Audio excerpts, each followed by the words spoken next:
Here is what I missed in the teaser for ORI, Will of the Wisps. ORI is more than just a platformer. Actually, the ORI sequel coming out soon, The Will of the Wisps, will certainly be more than what I was able to convey in my reaction and analysis of its teaser trailer a few weeks ago. Back then, I was only reacting to the teaser alone, without actually having played the first game at all. Sounds like a problem, right? Without having played the game, I hadn't built emotional connections to the characters and events portrayed. Not like the people who watched my video.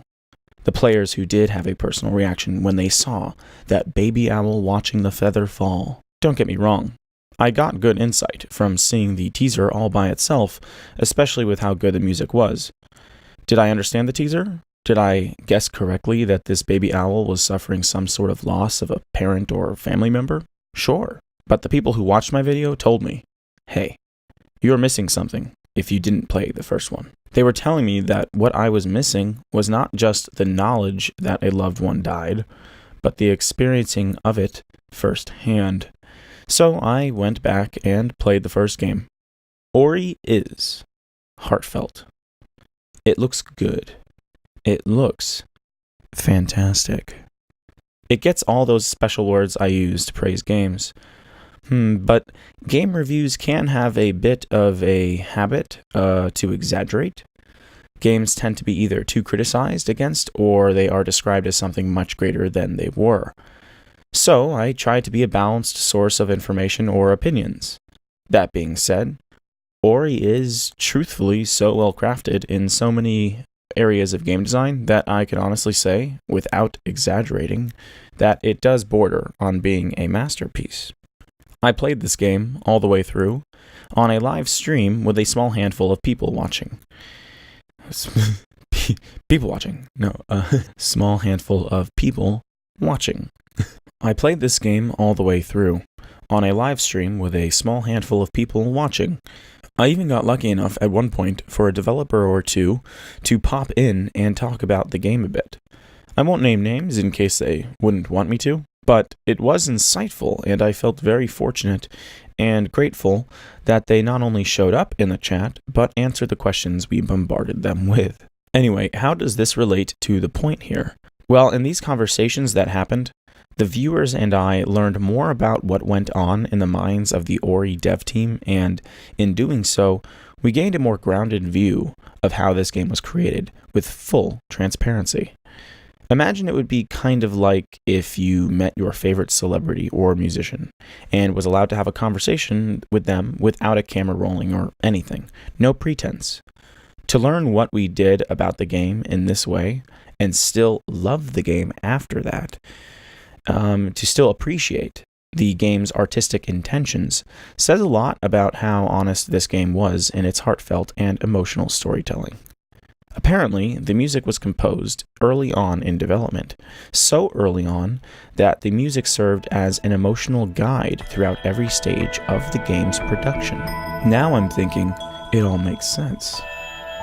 From level design to character animations, the game works so well because it keeps every aspect of game design in line with the same voice, with the music setting the pacing and tone for everything else to follow.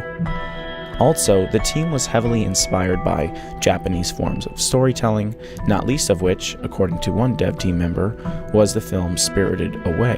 So every section, every new environment has a different look, different sound to it, different feel to it, but also there's unique abilities in every single environment that work with your character to create this really unique experience and feel to every section of the game.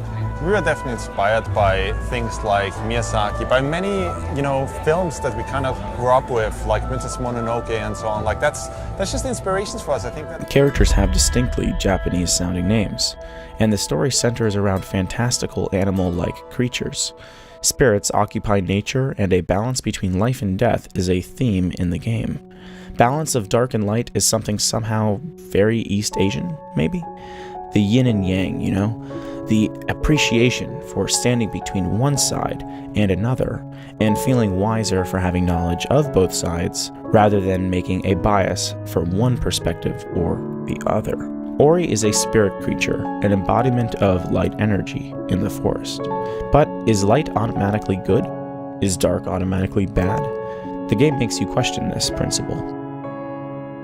When the biggest source of light in the forest, that large tree, calls for Ori to return, it kills an owl's children. Trying to protect life, or at least get revenge for her dead babies, this owl goes to the tree to take its light away. The game doesn't tell you this story at first, though.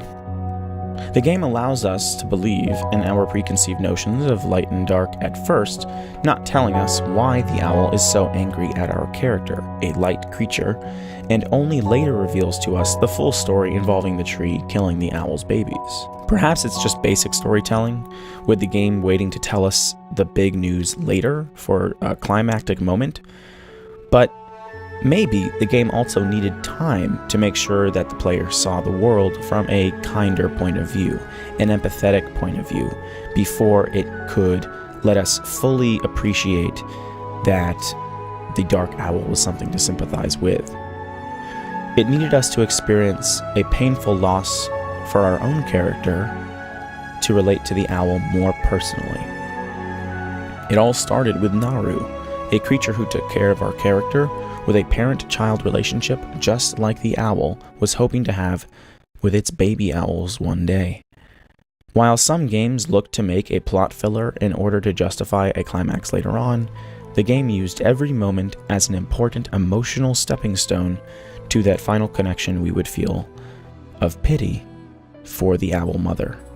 And finally, the one baby owl to survive in the teaser for the sequel. Now, when I see Ori and the baby owl, I see more than sympathy.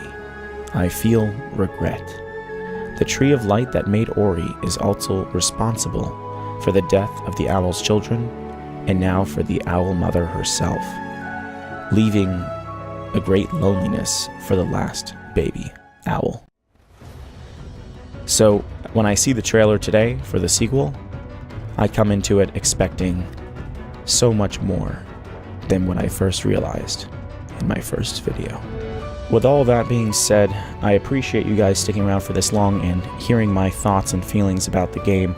If you want to see more content about Ori, or more content in general that's portrayed in this way, with my kind of way of telling it, then please consider leaving a like, a comment, or subscribe. It really motivates me to see that there's that feedback out there. It's not even the money at this point, but more just knowing that people are in on this kind of review style. Goodbye.